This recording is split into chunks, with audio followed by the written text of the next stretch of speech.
Justin Gatlin is the latest in a long line of sprint sensations to emerge from the USA.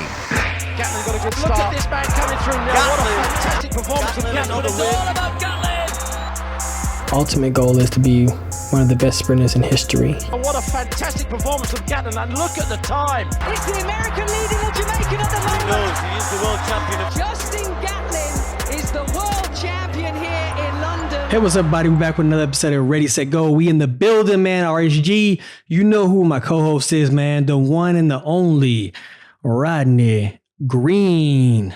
Green in like the my building. t-shirt. Green like his t-shirt. What that t-shirt is, man? Where's that from? Man. Bahari from the Bahamas, bro. Hey, that boy wearing boy, he representing through and through, boy. Through and through, man. My people, man. My people. 242 to the world. To the world, man. That's a nice looking t-shirt too, man. Shout out to them. Man. Shout out to them for sure. Comfortable. Compliments to Davina Rutherford from Bahari. Definitely, man. Hey, we want to start out with a little bit of heavy news that has just hit the lines, which is let's see, Tebogo. His mother just passed, Sarah Tiwa Tebogo. Hope I'm saying it right.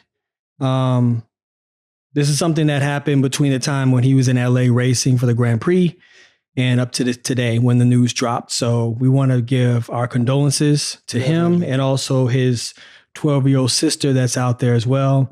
Our hearts go out to you. Our prayers go out to you. And anything that you need from us or even the community, you know that we have you, brother. We have you, man. Definitely. So, and we know that at the end of the day, your mother has been supporting you and been behind you, man. So keep strong, keep the faith, man. I keep the faith to Boho. Now let's getting into the weekend of events, right? We had 3 events go off this weekend, 3 huge events go off this weekend. We had Adidas, the Atlanta City Games, and then we had the LA Grand Prix, and then we had the Diamond League Rabat. Where we going to start at? Where you want to start at? Well, first of all, I want to say, man, I'm loving the fact that we're having a lot more domestic races. You know, coming from our area, it's always been like you got to go overseas to get to the big races, to get the money. You know, I'm glad to see that they have a nice, consistent Grand Prix races in Atlanta and also in LA. I hope that stays true. Hope that we're able to see more races come up in America, that so a lot of athletes can be able to not have to travel so far and figure out how to navigate through their jet lag and I would say malnutrition, you know what I mean, for not being able to eat the certain things that they desire to eat to be able to give a better performance. So I'm happy to see that a lot of people are coming out and showing love in America for professional track and field. Man, I agree with you. I think in different cities, they could definitely find, like the meat promoters could definitely find and market the runners that we have on this side of the world in different cities, like especially the bigger cities. Outside of Miami and New York, I'm pretty sure you can get something going. I mean, they got meets in Tennessee now. I'm pretty sure they could get a race in Vegas. I'm pretty sure they could get a race in Vegas, open up bets. I'm pretty sure that can happen. But, I mean, you got to probably find the right investor who's going to divulge themselves into, hey, we think this is a good idea. But, yeah, just I think they're building their way up to it, man. You know what I mean? They're starting off places that I know that they could probably had a better opportunity of setting up races. And then now I think what would be nice is to see races that will be housed. Well, we have races in New York. Can't forget that they have the race in New York at Icon Stadium still as well. They do. We hope that we can see one we got Miramar, but if we see one in Miami as well, and we also see one in Vegas, I think that'll be a nice kind of American circuit. And we can't forget Texas as well. So Texas has a lot of grassroots speed and a lot of culture there. So you got to bring a race to Texas as well. Definitely. That's what you got to do. See where a track is like its hottest, you know what I mean? And just, create some talks down in those areas to see how that money can work. So hopefully it happens. Very true. Very true. So where you want to start off at, man? I'll let you take the lead on that. We usually end with Noah. I know a lot of people be like, y'all talk about Noah a lot, man, but Noah makes himself available a lot. You know what I mean? So we're going to talk about the American record. with Noah. Noah ran 14:41, which is better than last year. But what I think about the difference about this is he hasn't run a 200 yet. What does this? He said two things. He said he had the best training session of his life before he ran this race, and then he hasn't ran a 200 yet, which is his favorite race and which is his specialty. What's your take on that? I think, watching him run that 150 and the mark that he put up, and then also looking at how he ran at the World Relays in the Bahamas, it gives you a good bearing of what top end speed looks like, right? I was surprised that he was able to keep the capabilities of running that fast this early. And I only say that because, Team USA had the lead, a healthy lead in the Bahamas for the World Relay. So I feel like he didn't have to give his all, his effort. And now clearly we're seeing what his all, his effort looks like. So that's giving us signs that he's definitely on par to run some very, very fast 200s this season already. That's his marquee event. And it's something that you really can't stray away from. And I'm glad that he's still keeping that same strength and speed base for his 200s. And it's only going to pour into his 100s even more. So clearly he's on the mark for what he needs to do. Yeah, he meets a formidable opponent on the first. You know what I mean? His opponent and Kenny Bernard, world lead. Kenny Bernard, him and Kenny lock horns in Jamaica. That's going to be a nice race. Obviously with Kenny running his 19.6, we're going to see, obviously with Noah running his 14 seconds in the 150, we're going to see exactly what it looks like for those two athletes to lock horns in Jamaica. And the energy in Jamaica, for one. It's going to be ridiculous. You're not even going to be able to hear yourself because all the horns, all the cheering, the energy in Jamaica is one of one. And you have to be prepared and ready to be able to compete, focus, and dial in that kind of environment. Because if you don't, you will be distracted and you will lose hands down. This is true. Another person who is silently making her emergence amongst her peers. You know what I mean? She got signed as a youngster. She's one of the young phenoms coming up. Candace Hill ran a world record in 16:30 in the 150. It was like a quiet world record, but hey, man, it's a world record. They got to give it to her. They got to give it to her. Hey, bro, that's a name we haven't heard in a while, in a couple of years, man. You know what I mean? She emerged as a high school phenom. She got one of the best deals that we've heard of in track and field with ASICS. The fact that ASICS backed her from what we hear, allegedly, the fact that they backing her for the 10-year span of her career and allowing her to grow. And now she's out here breaking records.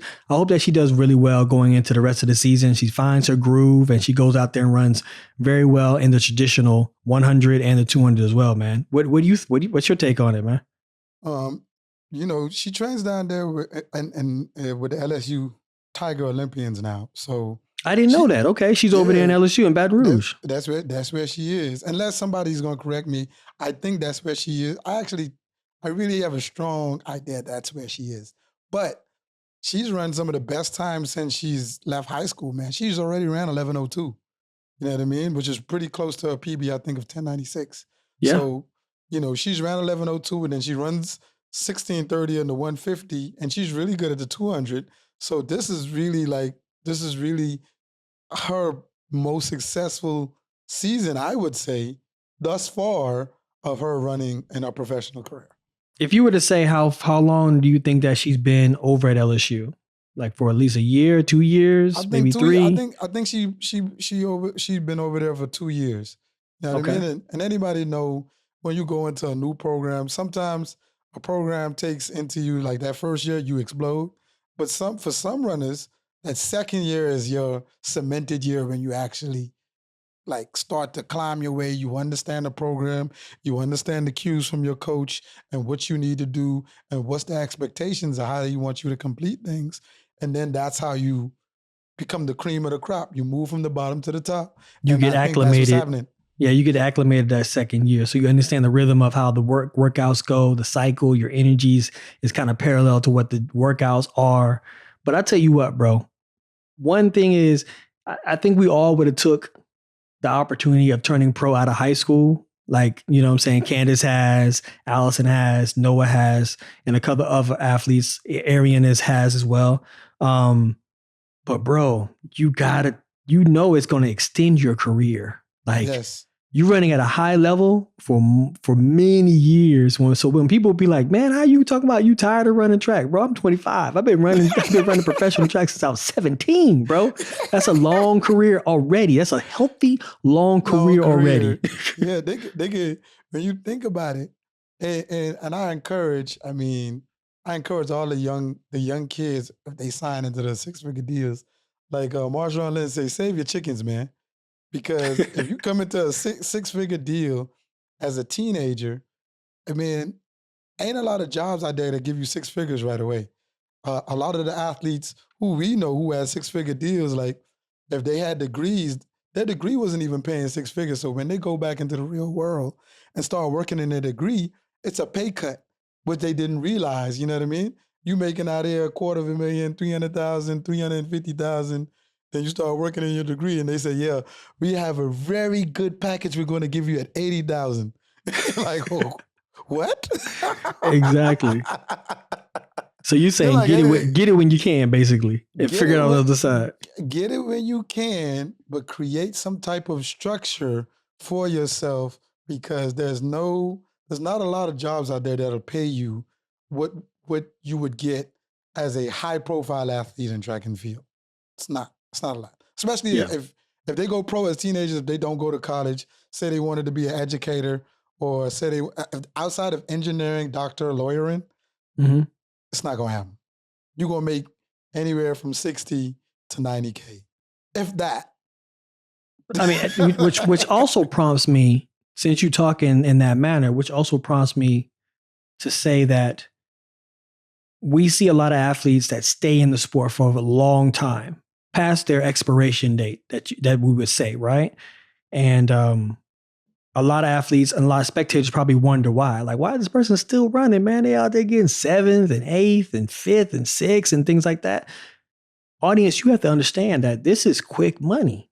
This is good money. This is quick money. They still may be having somewhat of a contract or a base that they're getting paid seasonally, which is almost annually, that they get a lump sum of money to be able to just train and practice. And then they go out with the hopes of still getting some money going out there on the circuit and running certain races. So instead of just retiring at, you got some of these athletes who should retire at 27, 28 years old, 29 years old, and now they got to face the real world for the rest of their life. They still trying to make sure they milk the cow properly, and they make sure they getting still a little bit of more money from these shoe companies and these track meets and these meet promoters to be able to sustain them going into the next career. And to be honest, half and half, I'm half and half on it, rightfully so, because first of all, we get no retirement fund, we get no 401k, we get no pension, we get none of that. So go ahead and keep making your money until you get your pockets where you need to be, or either they close the door on you as a sport, period. Listen, and then you got to move on to the next sport. I ain't going to say the name. I remember this athlete. She was running. She was a high profile athlete, like real high at one point. And she was on the back end of her career. And a lot of people was asking her why she's running. So I asked her, hey, why are you still running? And she's like, man, I'm still getting checks. I got to remodel my kitchen. That's what it be, right? It be project money. Be like, oh, you know what? You gotta get a new car, gotta get a new kitchen, living room furniture getting kind of old, you know what I mean? Yeah, she was like, yeah, man. She's like, I'm not using no new money, man. If they still paying me, yeah, I'm gonna fix my house up, man. My house needs some work. So I'm out here running to remodel my kitchen. I know I can get a check. And I can get a check. Shoot, but we had more from the Atlanta City Games, man. Outside of that, man, we had African Simbine telling us that he has never left the conversation of being one of the fastest Africans out there. Oh yeah, he has put his flag at the top of the mountain thus far as saying he is the fastest African. I love this whole topic, dog. This whole, we're usually talking about who's the fastest Caribbean, who's the fastest American. Now we can be able to talk about who is the fastest African, bona fide, running real times and having a world lead. He's taking the world lead from Christian Martin, who is which is the high school sensation that we talked about a couple episodes back, where he has had it at 993. Now we have someone in the professional realm who has taken that spot at 990, and that's Simbine. So shout out to Simbine. What did you feel about his race though? Like you talked about a little bit, and you said that you saw some real improvements, or you see something that really could be beneficial for him later on in the season. Nah, I definitely, his last 30 meters, the way he closes in that last 30 meters it's definitely amazing. I don't know if it's something that he worked on, but that's something that definitely changed in him. He's really moving a lot faster in his last 30 meters of his race. And he doesn't look his press, man. So he's 30 years old, man. He carries himself so poised.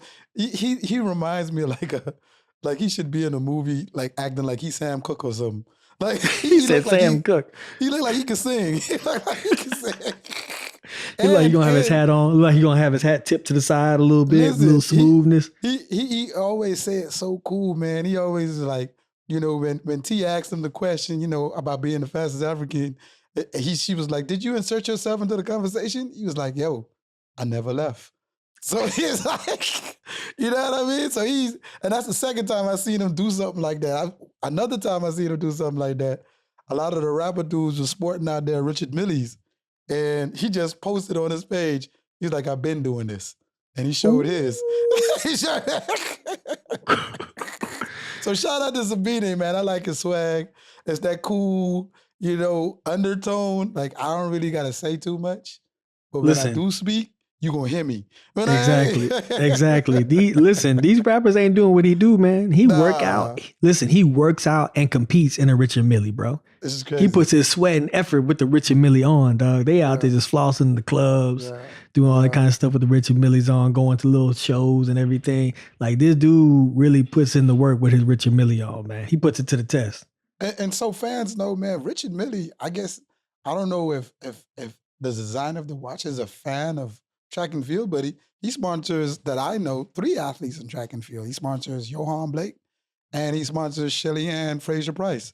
So he likes track and field. So we encourage all, and I know we have a few other track brands that sponsor some track athletes. I know we have Omega and we have Tag, you know what I mean? Shoot. So we encourage more watch sponsors. If y'all want to send some watches to RSG, IWC, y'all want to come on back? Come on back. Hey, my wrist kind of light right now. So what's up? What we getting on? What we doing here? But I mean, that's also something that a lot of American athletes or non-European athletes need to understand. Like, track and field is a big sport through Europe, correct? So the fact is, if it's more visible in Europe, then you're going to have more sponsors who are going to have the incentive to say, yeah, I'll put you in a watch. I'll put you in a shirt. I'll put you on the cover of Vogue. You know what I mean? So don't just like compartmentalize yourself to only your region or your country, your continent, thinking like you got to get it only there. You know what I mean? There's a lot of people that's watching you from all over the world, from the Far East to Japan to China, all the way to Australia, through the Europes, everywhere, man. So make sure that y'all getting your money internationally, because people love you internationally. So go get your money internationally. Shoot, that's good. Shout out to Simbine. Another race that looked like it was forever. What did you think about the 200, bro? Looked like they was running like from a city. Like they was on a journey. You could tell their eyes look like, when is this going to end? Listen, someone asked me that the other day and said, would I ever do what I've ever done, and why haven't I ever done like a straight like street race past 100 meters? And for one, there's no bearings in a 200. There's no bearings. You know, in a traditional 200, you have a curve. You come off the curve. You're all right. You know, you cleared 100 meters. You got 100 meters to go. Not in a straightaway 200. That has to be grueling. That has to be tiring. You have to be hitting top end speed, just riding, like you riding down I-95, just running for you don't even know how fast you running. You don't even know if you at top end speed. You just keep turning over. That has to be something that you really think that, okay, I may not do this again because I just got my 200 in, straightaway 200. I'm never going to come back to a straightaway 200 again. But you know, that's what they did in the Olympics back ancient times. They ran 200 meter straightaways. Oh, I didn't know that. That's new for me. Yeah. That's Yeah. new for me. What was When you look interesting? at Go ahead. Now, when you look at the Olympic track from ancient Greece, it's 200 meter straightaways. Then you have to turn. Then you have another 200 meter straightaways and turn. So they was out there running whole straightaways, boy, 200 meters. Yes, I'm glad whoever was the guy who inserted that curve was genius. He was like, yeah, we can't do this. But what was surprising about that 200, Oblique Seville ran 19.9. Oblique Seville don't really run the 200 like that. He's more so known for his hundreds, putting out 9.8s and things like that, 9.8s, 9.9s. You know what I mean? But he ran 19 in the straightaway. Now, he looked like he started the rig like around 180, but who wouldn't? You know what I mean? Who straightaway? Who wouldn't? But that tells me, boy, this boy, he ready. At Jamaica trials, he's gonna be hard to beat. Oh, that's the calling card. The calling card is if you want to get your 100 meters better, get your 200 meters better. Yep. And that's what he's doing. He's over there sub 20 already. So you already know that his 100 is going to look kind of deadly too. So you looking at someone kind of like Oblique is really establishing himself and saying, hey, not only can you count on me in the 100, but now I might be the top dog in the 200 too. So just letting y'all know. Yeah. I don't think any Jamaicans of sub 20 this year. He would be the first, even though it's an exhibition 200 in the straightaway. We'd love to see him in a traditional 200. But yeah, man, that was impressive for him because he usually doesn't run the 200. Very true. Very true. So I like to see him in a traditional 200. We probably won't see him until the Olympic trials. So, it'll be interesting definitely to see him in that traditional 200 though. That's what I like to see. I mean, he showed himself on the world stage many times. He's I think a second, 2-time fourth place finisher in the world championships. So he has the cachet, and he looked like now he's trying to cash in. Trying to cash in. Yeah, I mean, he's letting people know. Don't forget that he was right off of the podium the last 2 times, and he's trying to make it on. So, shout out to Oblique. So we've talked about this whole African who is going to be the fastest, man in Africa. Do you feel like it's the same thing that's happening in Jamaica right now? Do you feel like it's young athletes who are trying to establish themselves and be more consistent? Yeah, no, 100%. I think the whole professional world have started their season a lot later than usual. And this is why, you don't have super fast times out now. So, think about it. We would have seen Oblique Seville ran plenty more times earlier last year, but now I think they're saving themselves closer to trials because they don't want to peak early. They don't want to gas out. You know what I mean? But I definitely think the emergence of the Jamaican male sprinters are coming back. You have Seville, you have Keishane, you have Blake, you have those young men that ran at Penn Relays. The emergence is coming back. Their trials is going to be exciting because even though Seville is trying to establish himself and Blake is trying to establish himself also, this is going to bring the excitement back to the male sprints in Jamaica. I agree. That's going to be something interesting to watch. I'm definitely going to be glued to the TV watching the Jamaican trials. It's going to be one exciting race after another for sure. Yep. Men and women's side. Yep, it definitely will. Getting down to the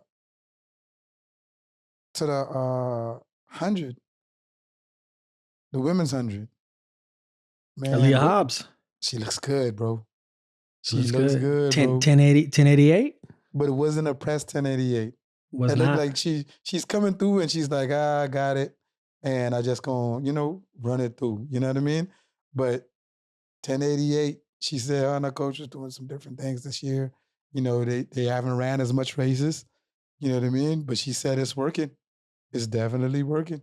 So, I don't know how much more time she runs before trials, but she's running comfortable 10.8 right now. And let's not forget, her PB is 1081.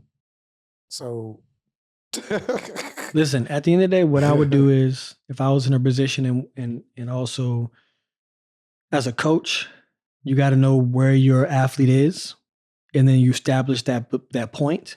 And now when you're getting ready for the Olympic trials or nationals, Now you have to give a small rebase so they can get ready and get through the rounds, right?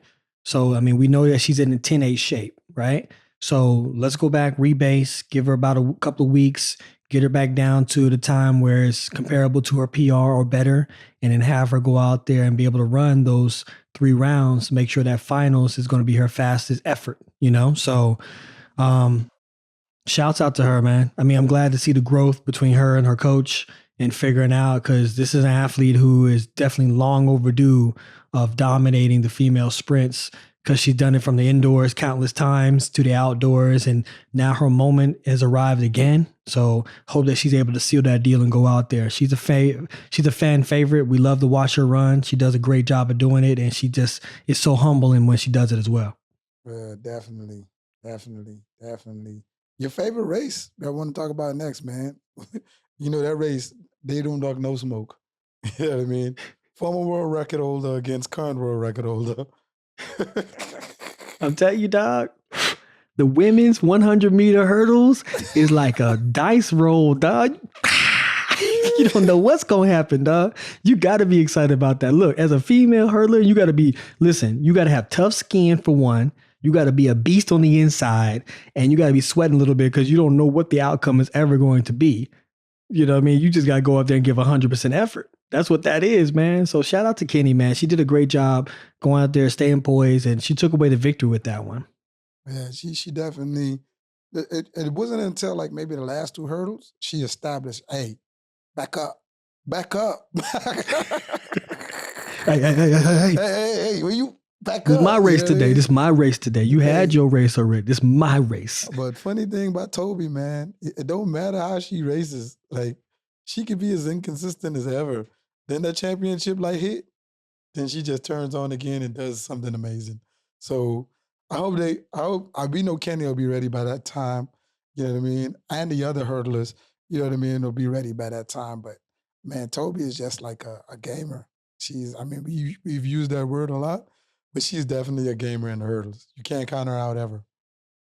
Absolutely. Shout out to those ladies, man. They're doing an amazing job of making their event consistently exciting to watch. So if y'all audience, if you've never watched a female hurdle, well, I mean, it's only the females who do run it, right? So if you haven't watched a 100-meter hurdle race of our top female athletes from around the world, go to YouTube or get ready for the next event that's going to come out. I guarantee you will be impressed. You'll be excited to watch it. Yeah, definitely.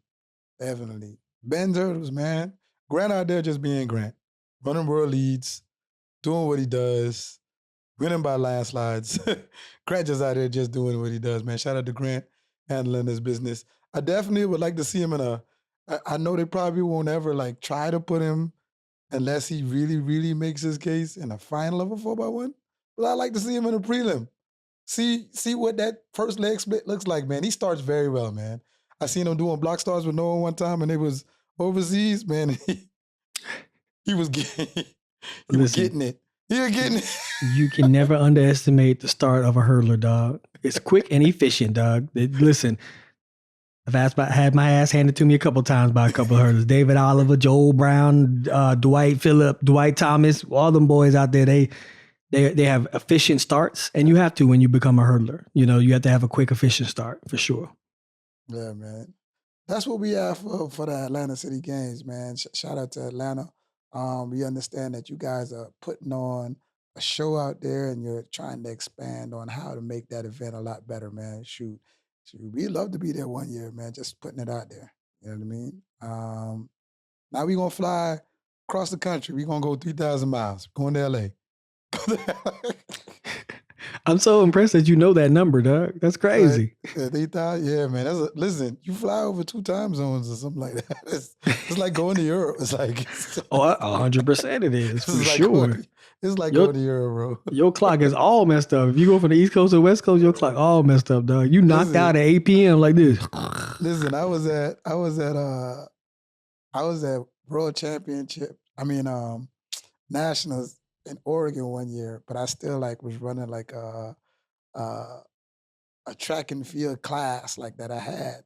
Hey, man, listen, the time zones just kept effing me up because I kept doing my class a little later than I should and then doing it a little earlier than I should. Then I was messed up. It was crazy. But, yeah, we going to L.A., man. We going to L.A. LA, here we come, baby. We'll see y'all next year. But until next year, we're going to talk about what happened this year. Your boy Rai Benjamin has said, hey, Santos, hold up real quick. He had the world lead you ain't the top dog right now. He has established himself. He has the world lead. He ran 46.64, right? 46, anything in the hurdles is fast, bro. It could have been 46.99. It could have been 46.99. It don't matter if it was 46.64. 46, anything is handling your business.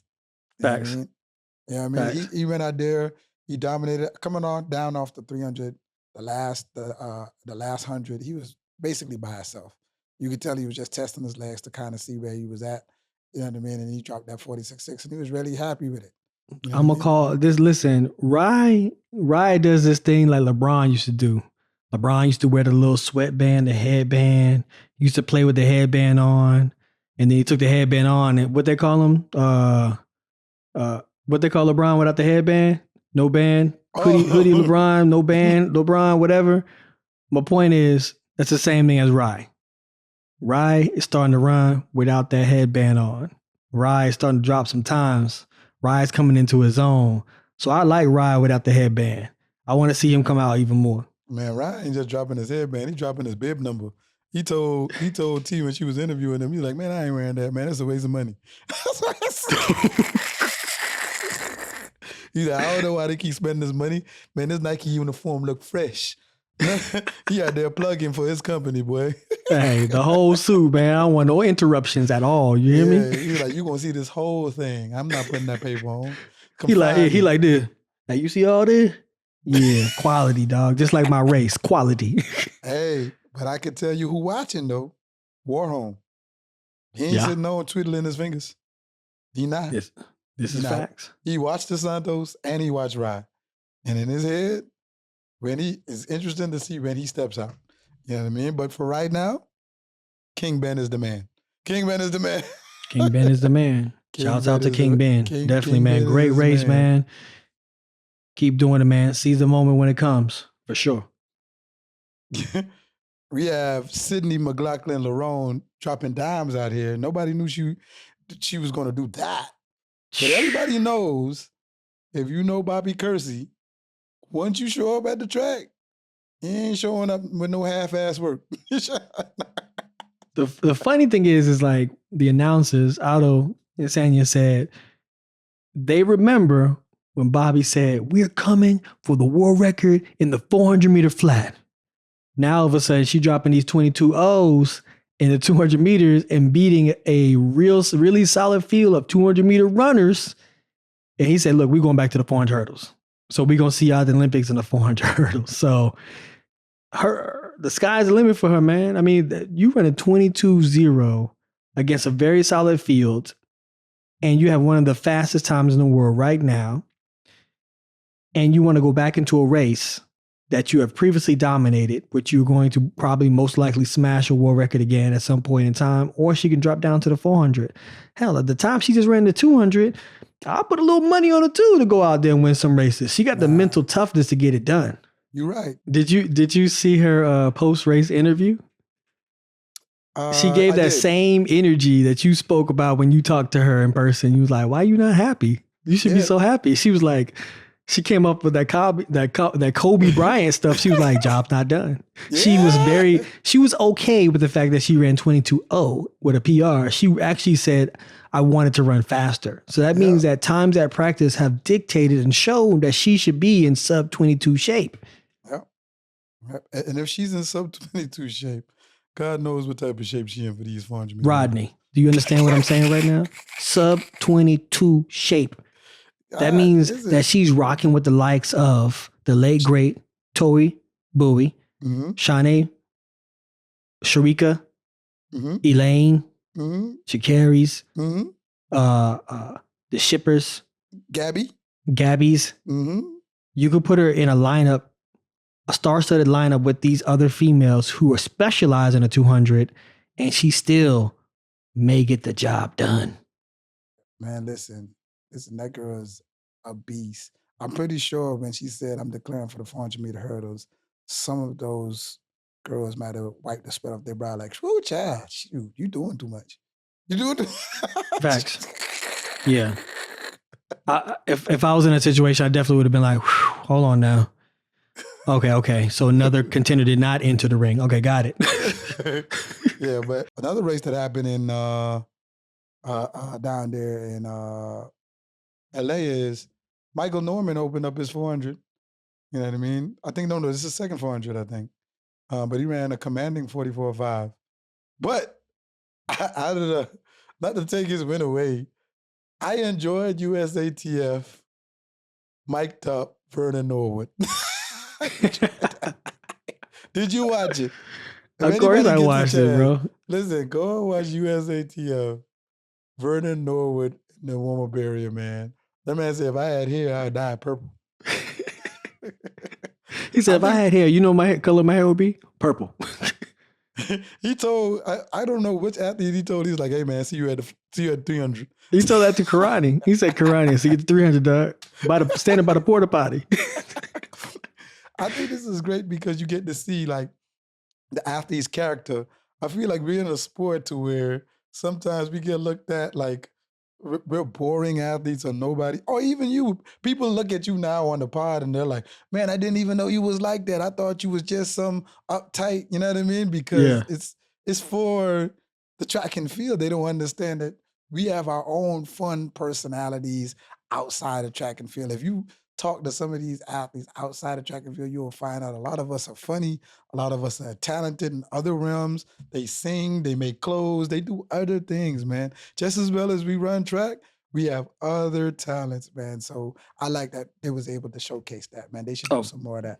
Definitely, man. Vernon, man, you a fool, boy. You welcome on the show anytime, man. The last time we actually did an episode with Matthew Hudson Smith, and Matthew said in reference said, the 400 finds you. You don't find the 400. I got a message from Vernon that said, nah, that's not the case. I found the 400 because I want that smoke. So that lets you know exactly what kind of person Vernon is. Like, he is a competitor, a true competitor. If you watch the race, he was sneaking from the outside. He almost won the race. So he is building his season up very well. And on top of that, if you go back and see those snippets from USA Track and Field and from Vernon's page, it shows that he a straight fool, man, in the warm-up area, man. He said, who was it? Shamir Little said, good luck to you. He said, I don't need no luck. I need God. So, hey, shouts out to him, man. Shouts out to him for sure. I'm happy with Michael. Back on Michael Norman, man, I want to say that establish who you are as an athlete. And he's a dominant type of athlete. Go out there, win a couple of 400-meter championships, put it on your belt, then drop down to the 100, man. You know what I mean? That 100 ain't going nowhere, bro. Let yourself become seasoned. Let yourself become a champion. Understand how to be poised in those bigger stadiums and those bigger moments and be able to take that pressure away from you. So when you do drop down, the 100 meters is all going to be for fun. You know what I mean? So I'm happy that he's finding his groove again in the 400. Go out there, keep doing your thing, and let that time drop. Go out there to Olympic championships, Olympic trials, and then go to Olympic championships and handle business again, man. Yeah. I definitely, I second that, man. But that's good. I'm glad to see he's back, focusing on his craft and what he's doing. Kyree King, man, he handled the 100. Down there in LA, man. He did a really good job. He had a space in between him and Tebogo, and because somebody false started, I can't remember who false started, but he definitely ran and won against a really solid field. You know what I mean? And it's good to see Kyree, as happy as he is. I know he had that whole thing where he posted his check earlier, but he getting his checks back now. You know what I mean? He made some money down there in the Bahamas. He'll make some money now here in LA. So, and then he gonna probably clip off some of his bonuses. So I'm happy for him, man. I'm happy to see him out there doing his thing. Yeah, I mean, definitely shouts out to Kyree King. This is his sign, man. He put the crown on, man. I mean, that's such a cool name to have, man. You got the little gesture, you got your little thing going, man. Shouts out to Kyree, man. One thing you got to understand, I want the world to understand about Kyree. Kyree is a hard worker. He trains very hard, and he's going to give you 100% of effort when he comes out and runs. So that effort you saw, it also aligned. He's an LA kid. He's from California, and in watching his post interview, his grandfather just died. So rest in peace for his grandfather and condolences as well.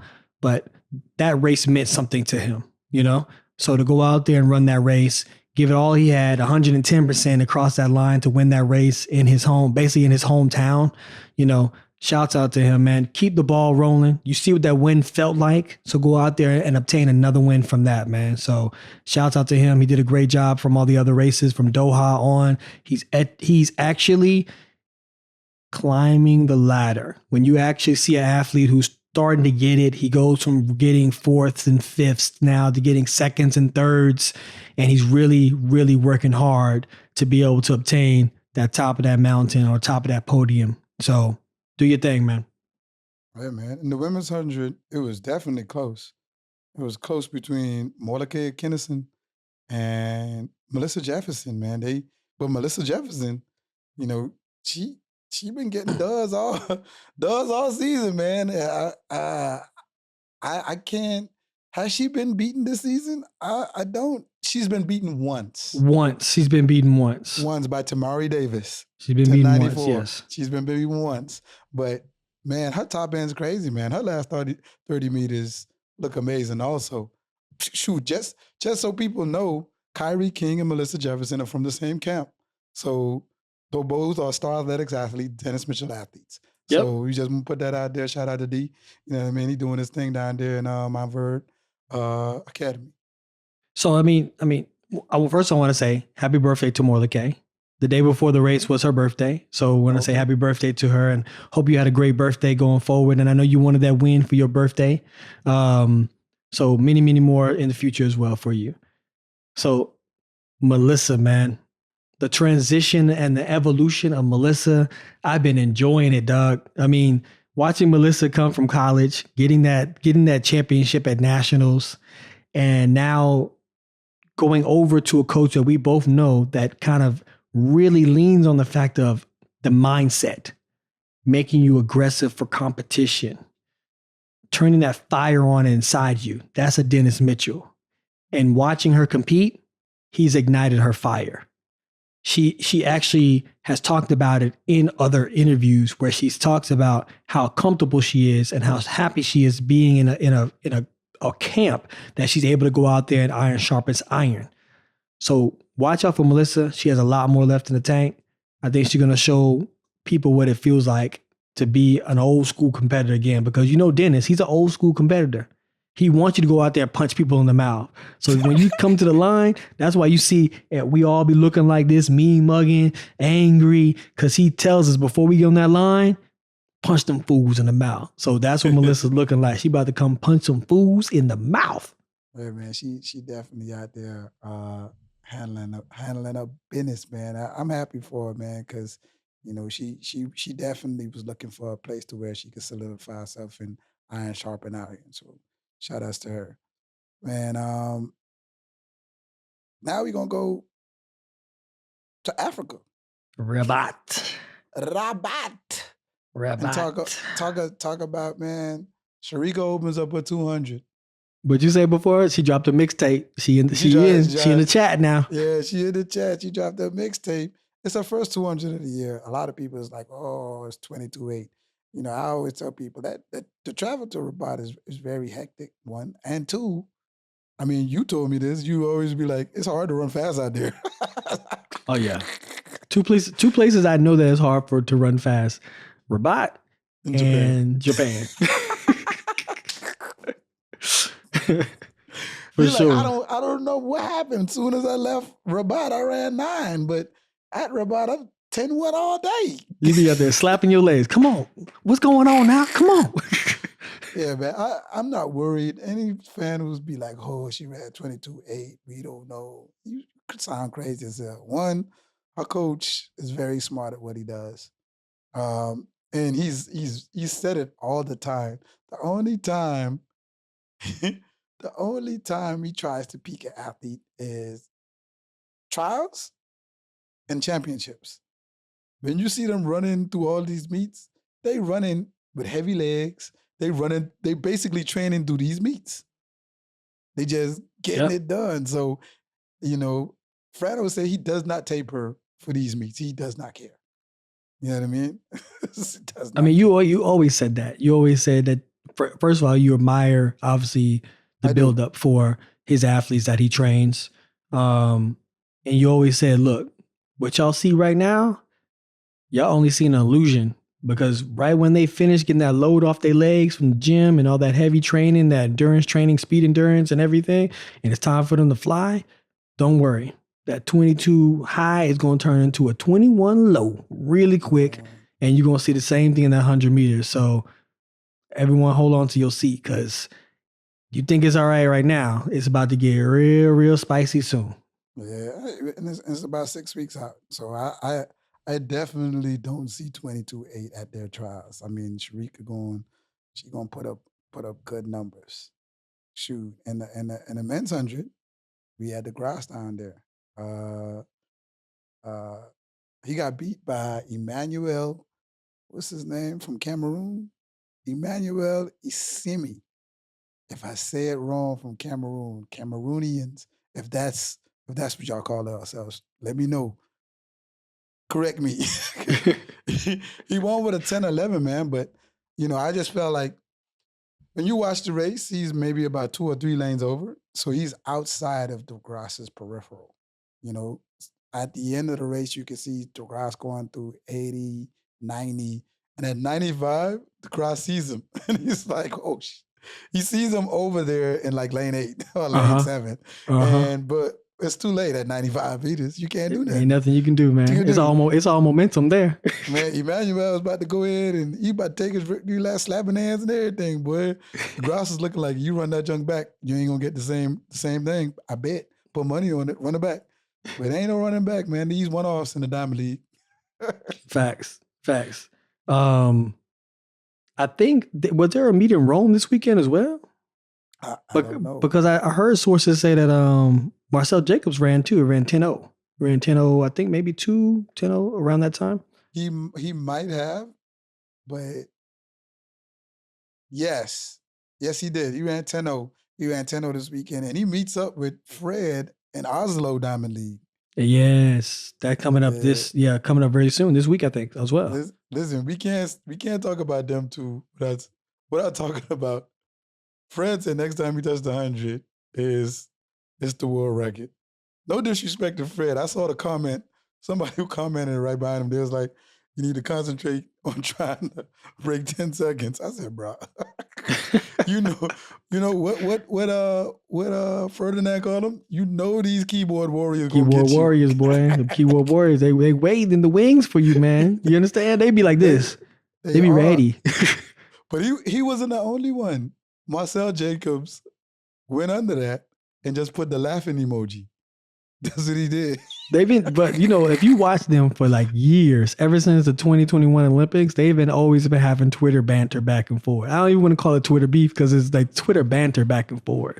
You know what I mean? So I don't want to say it's bad blood, because I don't think it's bad blood at all. I just think it's the fact that Jacob's like, all right, cool.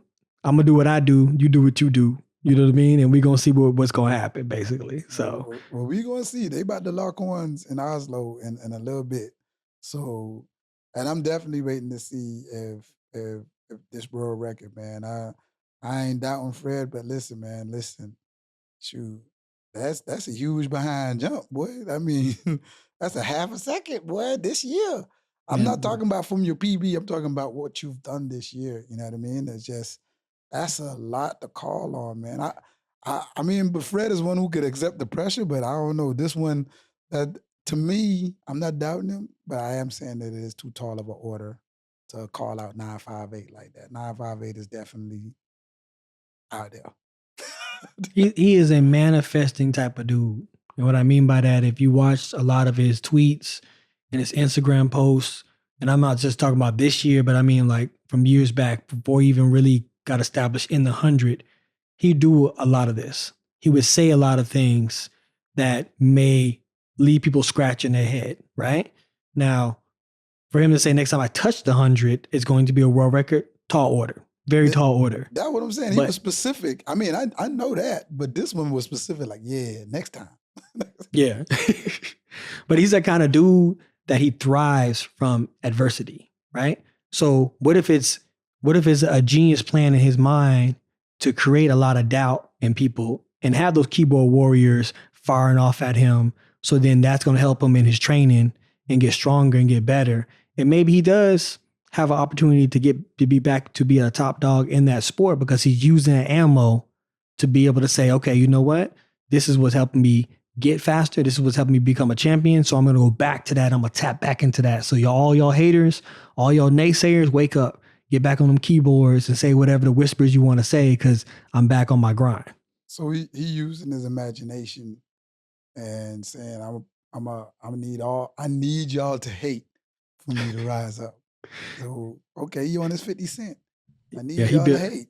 Yeah. I need y'all to He building that ambition. He building that hood Dragon Ball Z spirit bomb on y'all. All the hate, come to me. Yeah. So I can put it in a ball and drop it right on y'all trolls. I have, man. I have. Shout out back. Hey, we gonna be watching. I wanna see it. Hey, if you break the world record, Fred, I owe you a bottle of Crown. Hey, all I'm gonna say right here, right now, you owe him a bottle of Crown for one, for sure. And I'm gonna need a shot from that Crown, Fred. All right? I need a shot from that Crown. But what I like to see him do in his races right now is keep that faster reaction. He needs to have a faster transition.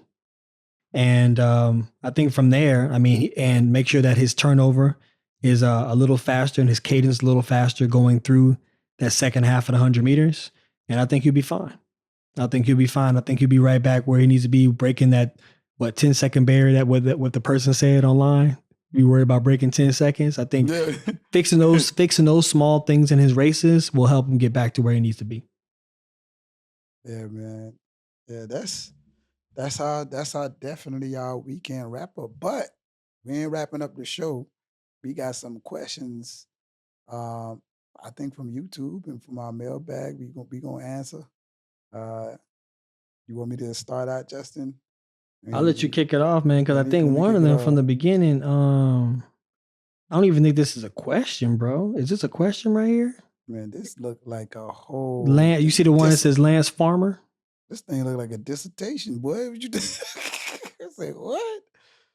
Well, first of all, you're famous. Let's talk about how famous you are now. Nah, I'm not famous. We're not talking about how famous you are, bro? Nah, I'm not. Nah. I think Hong will be very pleased on this topic right now. You know he gonna make this into a highlight. He gonna make this into a highlight, dog. No. I will say I am happy of the community that really appreciate what Justin and I do on this show. The people who approached me at the state championship this weekend and the whispers. I'm definitely happy to talk and meet any one of you and talk track and field. I actually love engaging in track and field, but don't buy into the Justin thing or things he's saying. Buy into it. I'll pay you back. Buy all into it, y'all. I'll pay you back. But Lance Farmer, 2508, we appreciate you, man. He said, Rodney Green, great to meet you this Saturday night at the Florida State Championships, high school championships. I subscribe and I'm dropping a comment. Great channel you and Justin have created. Look forward to having you gentlemen bring track and field and athletics on all scales. So we appreciate it, man. Appreciate the love. Appreciate the support, man. Lance, I'm gonna take this little quote from Sway. You a citizen. You a citizen. Hey, man, we have you seen this from K.06157. This list is long. I'm gonna just read one of them. Right? He said, "This is actually not a bad idea." He said, "Hey, Gatlin, why doesn't track and field athletes utilize these? Selling athletes jerseys and merchandise, meets jerseys world record jerseys. It will bring exclusivity to the sport. Custom spikes created by the NBA, LaMelo Ball shoes and everything like that. I don't. They did. I mean, I don't think a lot of people know you did have your own custom spike, the G5. We did, yeah, exactly. But they were athletes don't get a cut of that like they do in the NFL or the NBA. Yeah. No. Especially nowadays, you have a lot of athletes in the sport who have done great things and remarkable things, and they have nothing to give to their fans or for their fans to buy, you know what I mean, from them. You know, that's a piece of them. So I think that should change. So I think K-Dot is making a really good point about an entity needs to make, you know, a place where they can partner with each of the athletes, create the athlete's likeness within those apparels and those brands, and then go split the proceeds with the makers and also the athletes. So that gives them an opportunity to go out there and create their own brand as well. I don't know what their contracts are. I don't know what, you know, Adidas or Nike's contracts say about those kind of things nowadays. But back in the day, it was very hard for athletes to be able to go out there and create their own brand because they always wanted you to be a part of their brand. So if the athletes have the opportunity to do that now, I say go for it. You know what I mean? Because, yeah, you can have an athlete say, oh, I love Noah Lyles, or, oh, I love Christian Coleman, or I love this person. I'm going to wear Nike, I'm going to wear Adidas because of them. But where's the money going to? Where's the success going to? Those people and fans are paying Adidas, they're paying Nike, and it's not any contribution going back to the athletes, you know? So I think it'd be a great another revenue stream for athletes to be able to start creating their brand that way. He had another, and I ain't gonna read all of it, but he had another good idea. He was like in the Olympics and Worlds, instead of just making money in the end, like incentivize. Yeah. He was like, after you go through every round, maybe you get like a chunk of money, maybe 500, depending if you win your heat, where you at in the lane, you win like a little chunk for advancing. You know what I mean? Because I mean, I think in the NBA and the NFL, everything outside of the season is extra money. Like playoff games are extra money. You know what I mean? They're not coming out of your contract and anything. That's extra money. That's like maybe $500,000 a game. Like for the marquee players, you know, maybe $250 every game they play, which is in the playoffs. So yes, I definitely say if you advance in every round, yeah, a little chunk of money wouldn't be bad. It don't have to be a lot. It could be $500, $1,000 maybe. You know what I mean? But I'm all for the athletes getting paid, man. We're definitely all for the athletes. I think so too. I think it'd be great to have someone on the show that has expertise in actually what track and field contracts look like or how they are negotiated. I think that'll give a lot of the insight to the audience and the fans that listen on Ready, Set, Go to also realize what their athletes are going through, right? Because you always speculate. You always think like, oh, because I don't know the numbers that those athletes are making or even a ballpark figure, they got to be making millions upon millions. Has to be, right? So I think having someone on who specializes in that kind of stuff would help out a lot too. A lot more clarity. We got a question from Maddie Parkinson. He has a question. Who is the dark horse for a medal in the 100-meter men's final, Olympic final? Who's the dark horse? Who is someone who could possibly win, who's maybe like 5th or 6th on our list, who we haven't really talked about that can do it? I don't know, bro. For me, that's kind of early now. It's definitely way early. Real early to tell who would be a dark horse in 100 meters. You don't even know who the athletes who have made the team yet. So I got one. Who would be a dark horse for you? A dark horse if they actually win. And I mean, this country may see it, but I don't think the world will see it. Zarnell Hughes. Okay, that's a good pick. I'll say that's a good pick. Zarnell is somebody who can get it done if he get it together. You know what I mean? But nobody would really be like, oh, Zarnell's going to win. Ain't nobody going to the betting table and playing Zarnell.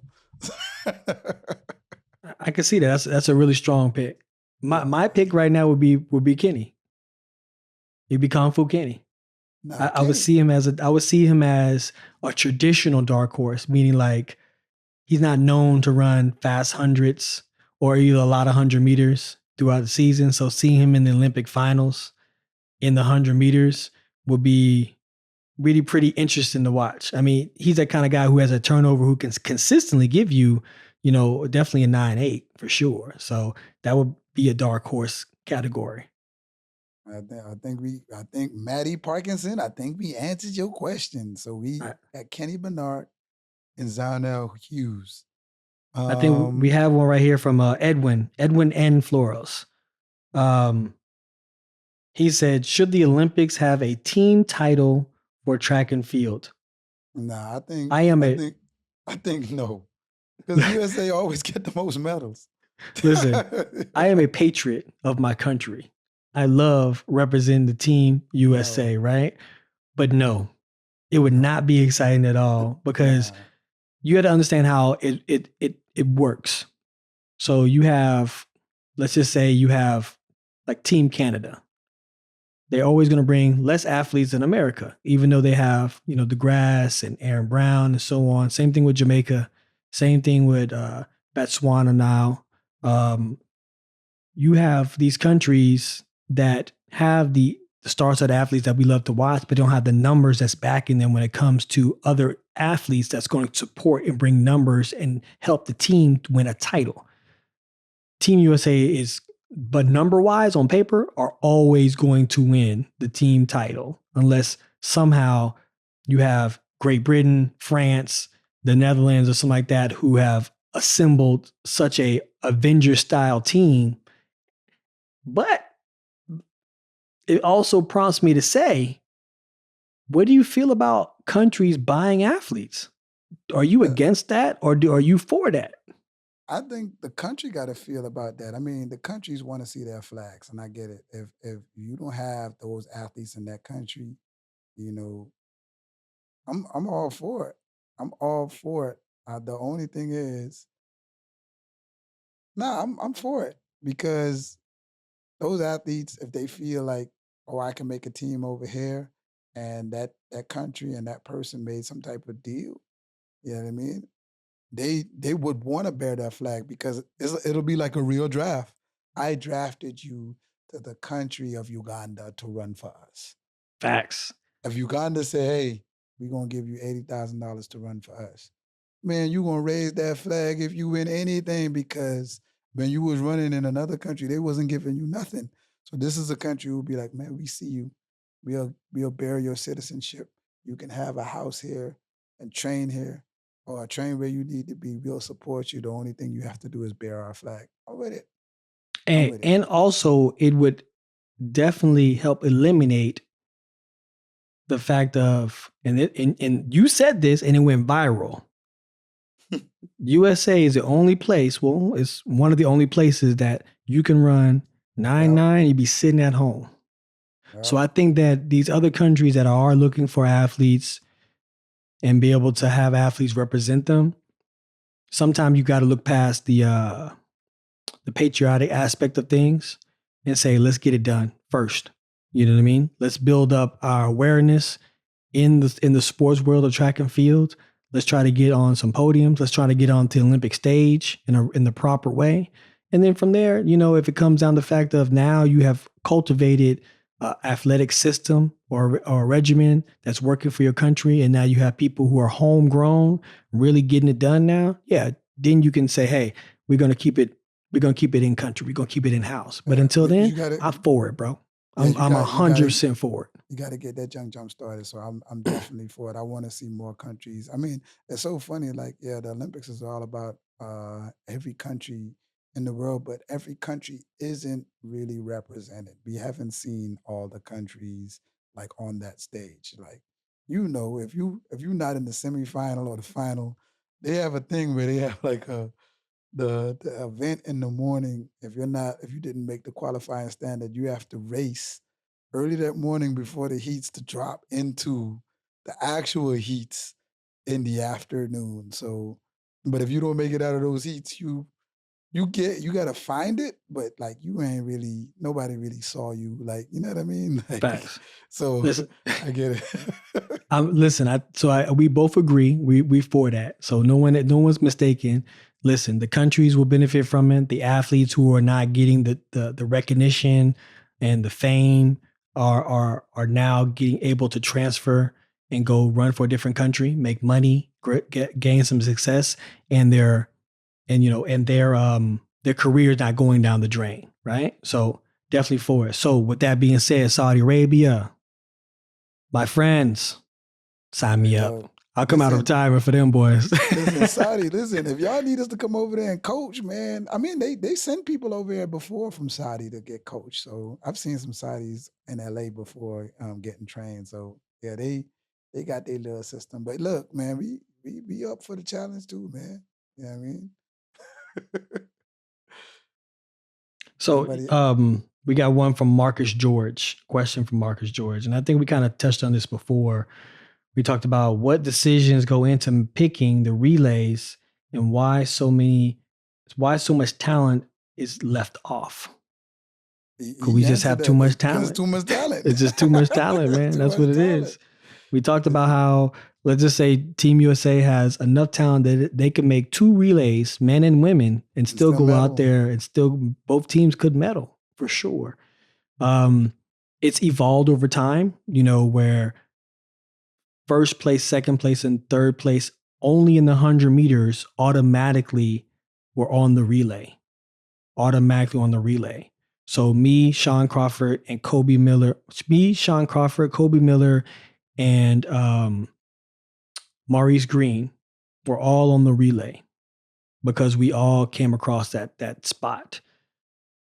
But over time, it's evolved to where now athletes who had just competed in the Olympic trials or nationals can be able to be put on those relays or in that relay pool when the coach or the relay coach sees fit, as they see fit. So now they try to open up to where you can use more varieties, more people for whatever situation, 200 meters, 400 meters they wanted to, hurdlers if they wanted to. Anybody can be picked now. It's just a fact of what works for them as a relay coach and a relay system. So that's where the relay is now.